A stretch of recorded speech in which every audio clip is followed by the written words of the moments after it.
Nasty! Just keep it right there for later. What is this, high school? What are you doing? High school, that was great. I love when people call me sophomore. It means I at least passed 1 year. Welcome to PTI, boys and girls. In today's episode, the Packers crush the Eagles, the Broncos and Seahawks are fading, and who should be number one, Alabama or Florida State? But we begin today with the Arizona Cardinals beating the Detroit Lions yesterday to go to 9-1, best in the NFL. You know the drama with the Cardinals. They've got to ride reserve quarterback Drew Stanton the rest of the way. Stanton had 2 touchdown passes early and followed with 2 interceptions. Wilbon, one of your many homes is in Arizona. Yeah. Did the Cardinals prove to you Drew Stanton can take them to the Super Bowl? No, Tony. And I'm squarely on the Cardinals bandwagon, in the middle of it. Happy to have a seat. But no, it didn't prove anything yesterday. They proved that they can beat just about anybody in the NFC. They beat a good team. They beat a good team. Yeah. They beat the Lions in a tough game where the defense came to Drew Stanton's rescue a couple of times after he threw a couple of picks. That's right. Look, if they had Carson Palmer, I feel more confident. I like that they've won with Stanton, that the other players tend to take more seriously their roles in supporting Stanton. They are tough-minded. They are physically tough. They're bold and creative. And their coach is coach of the year as far as I'm concerned right now. But I'm not about to jump to Super Bowl yet. That's a leap. They have the best record in the league. And Drew Stanton isn't a guy who just came off the bench for the first time. No. He is now, I believe, 3-1 in starts and 1-0 in relief. So this is a very solid record. He put the 2 touchdown passes up early. What would puzzle me and sort of get me uneasy is this.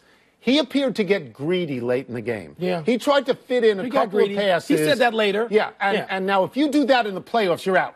You're out of the playoffs. If you do it this week in Seattle coming up, you're going to lose that game. And it's hard to win there anyway. If all you get is 14 and you're depending on a great defense, and it is, let me get the stat right here, number 3 in points allowed. Right. I mean, anybody can win. If you give up 7 points, anybody can win. Hard to do on the road. But in the playoffs, if you get picked twice late, you can lose. Well, the problem, Tony, is that, and we'll get to them some more too, they play in a conference with the Green Bay Packers, who, if all things are equal, they've got a god playing under center on their team, and Drew Stanton is not that, not yet.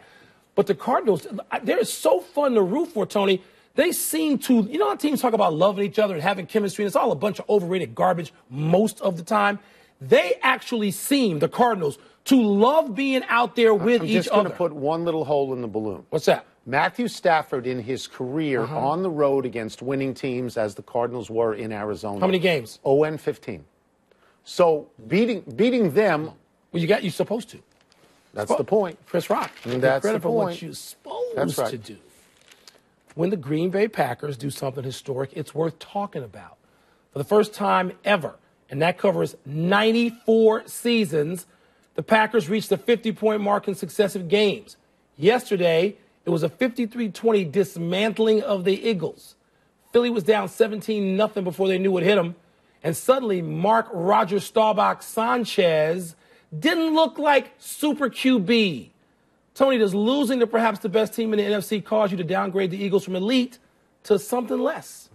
I will get to the question. I just want to say that when Aaron Rodgers is playing against you, you're probably going to lose. I mean, and he's going to put a lot of points up. But people had Mark Sanchez just a week ago. No. They had this overstated to where he was Earl Morrall coming in relief and you know what? From John Unitas. He's not like Drew Stanton because he just walked in a week ago. That's right. For the first time. Now, I never had them as elite. I think they're a good team, and I do believe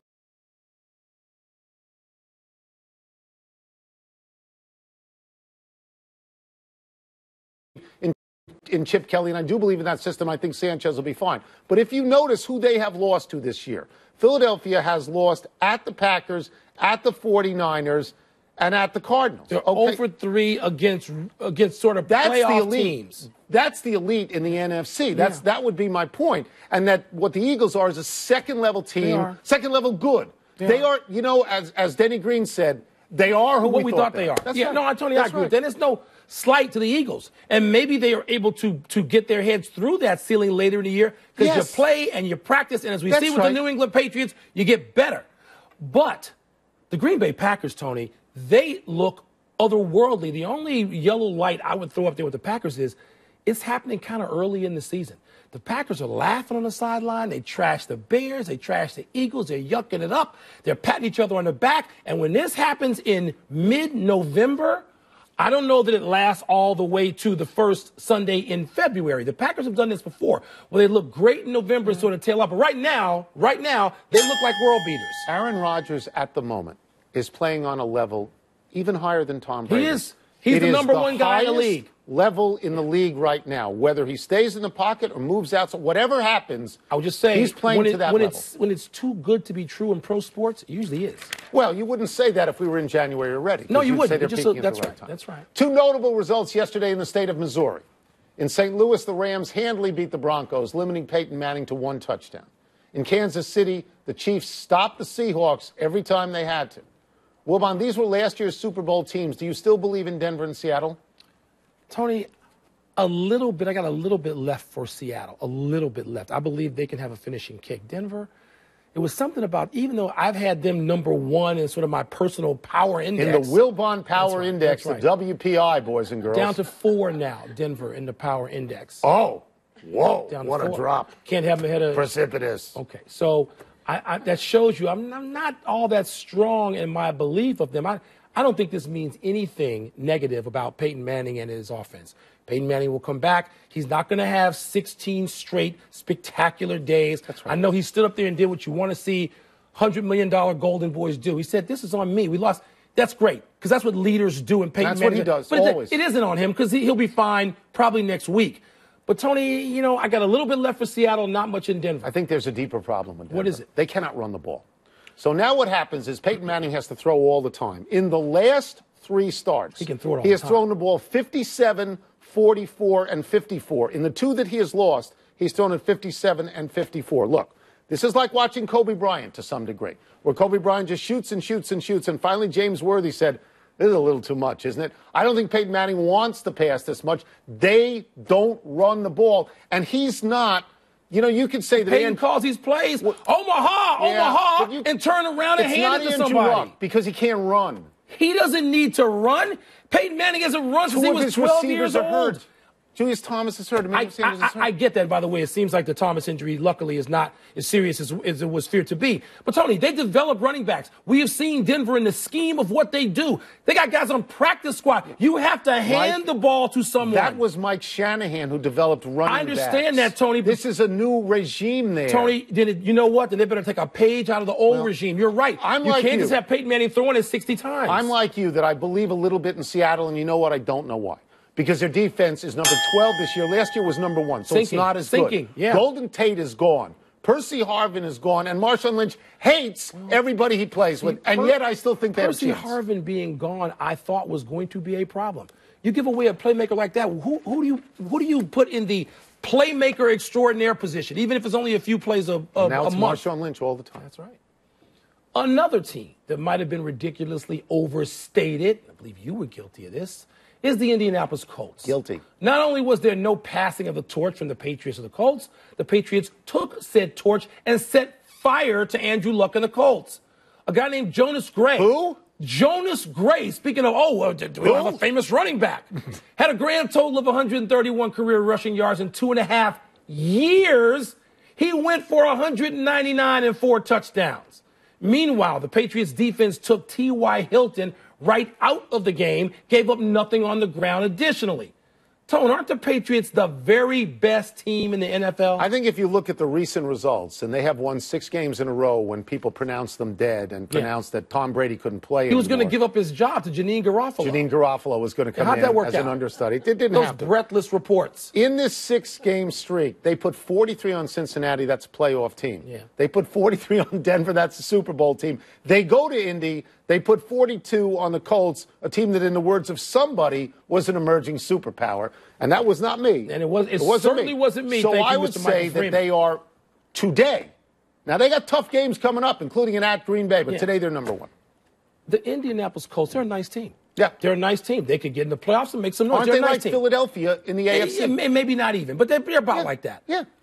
But the presumption that they were going to, because I guess maybe they were playing at home, they were just going to somehow walk in and beat Tom Brady. There's going to be a passing of the torch. No, There's a passing of nothing. It didn't happen. I don't understand, Tony. The overstatement in the NFL now is so grand. The Colts have gotten smacked around a couple of times. They got smacked by the Steelers, if I'm not mistaken. after they beat teams. down Cincinnati. People Super make Bowl these winning pronouncements. Teams. Super Bowl winning The teams. New England Patriots can put a running back out there. Wait a minute, you just said John Fox didn't have a running back.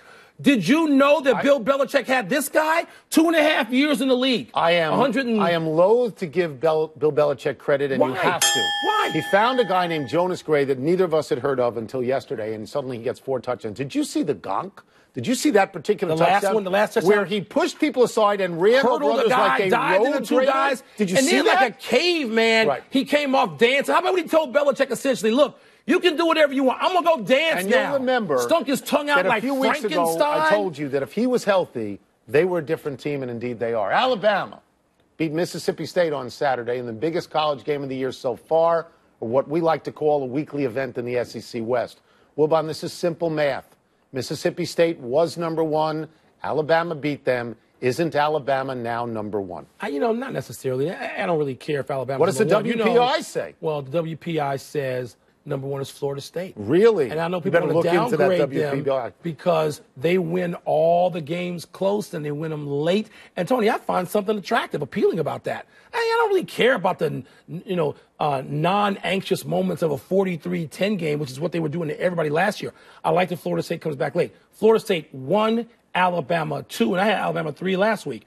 Number 3, I'm going to have currently Oregon, and number 4, Mississippi State. Yeah. Not your TCU Horned Frogs, because they barely beat stinky Kansas. Yeah, no, they're not in it. They barely beat Kansas. I'm gonna Mississippi give a State. 4. I've got Alabama 1, but I'm no longer going to denigrate Florida State. Because what they do, you know what? You may not like the whole aspect of Jameis Winston, but in the second half, that guy's the most clutch guy in football. Particularly the fourth quarter. They're great. Okay, and I got them too. The problem, I think, for everybody is where do you now put Mississippi State? And I'm going to suggest this. If they beat Ole Miss and they finish as a 1-loss team, as does Oregon and TCU and Baylor. Couldn't barely beat Kansas. And Ohio State. I'm going to give Mississippi State the slot, and I'm going to tell you why. Good. Because they're at Alabama. They're down 19-0, and they close to 5 at the end. And I think that Alabama now is no worse than number 2, and I think they're number 1. So as a 1-loss team, to me, then Mississippi State gets in. Right? They're in. They get in. We both got them in. I'm just glad to see you finally got rid of TCU like it was begging you. Well, if Oregon loses in the Pac-12 championship, TCU goes in. You watched a lot of college football. Oh, my God. Did you watch that game from South Bend? I watched the end of it, which is really all I had to. That's all I had to watch. I called you twice during the thing. What, you don't remember? I'm not good enough. I'm not Michael Jordan, so the phone call means nothing. Sorry. Something like that. Let's take a break. But we still need to discuss Jay Gruden's comments on RG3 from earlier this afternoon. And is there any defense? Mail time, kids. Here's how it works. We unroll the giant carpet to release the intern. And once he stops crawling around and coughing, we have him pick 4 issues, and I will now see what You know the people out there who believe we treat our interns that way? Well, you do. I don't. I do. I know you do. What did you think of Jay Gruden's rebuke of Robert Griffin III today? All right, to set this up, Robert, after yesterday's awful Redskin loss at home to Tampa, said, I need to play better, but everybody else has to play better too. That was essentially his message. Jay Gruden today comes out and says, he overshoots Deshaun. Robert needs to worry about himself. I'll worry about everybody else. He overshoots Deshaun. And, Tony, it was really pointed criticism that Jay Gruden offered up about his quarterback. And so do we need to get the bag of stink up here, too, to sort of represent what the Redskins were yesterday? And they've continued into today. I live here full time, unlike you, and I listen to this stuff every day. And for 2 years, I listened to this back and forth about the Shanahans. That's right. That's right. It was. And now I'm getting ready to listen to this back and forth with Griffin and Jay Gruden. And as a rookie, he was great. He was great. Playoffs. Okay? Then he got hurt. Since that, in his last 10 games of full starting and finishing, he's 1-9. He's 0-3 this year. Deshaun Jackson has noticed that? Deshaun Jackson's unhappy and everybody concedes it. Look, I think everybody in this city would be happier at this point if nobody said anything and just go out and play and win a game. Why don't people deal with the fact that this is a dysfunctional organization? Seems to be. And look, I root for a stinky team. I got my own stinky team. I know from stinky teams. Yours is stinky too. Yeah. But they never deal with the fact that the team stinks. It's always about what somebody said and the drama around the quarterback. What? It's Washington, D.C., and there's too much parsing of what goes on. There's too much. Should the Saints fan have given the ball up to the Bengals fan? The Saints fan made a good play on the ball. The ball is thrown into the stands, and it's thrown by a Cincinnati guy to someone wearing a Cincinnati jersey.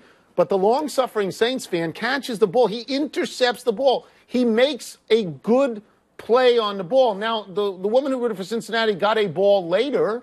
She got her own ball. You can go for irony if you want. That's what I was going for. Yeah, that's a nice try. Because that Saints fan, I don't know what he's been through in his life. I don't know who he is. He's a long-time Saints fan. He's a loser. You got me on this? He's a loser. He behaved like a bum. And I like 35 and 40 and 50 years ago when 4 grown men would have stood up nearby and they would have walked over to this loser fan of the Saints and they would have said, if you don't give her the ball, we're going to kick your butt right here, right now. Because I know that's what my father, who would have been almost 90 years old, would have done if he'd been sitting there and a young woman was just usurped by this clown, this guy acting like a bum. He's a loser.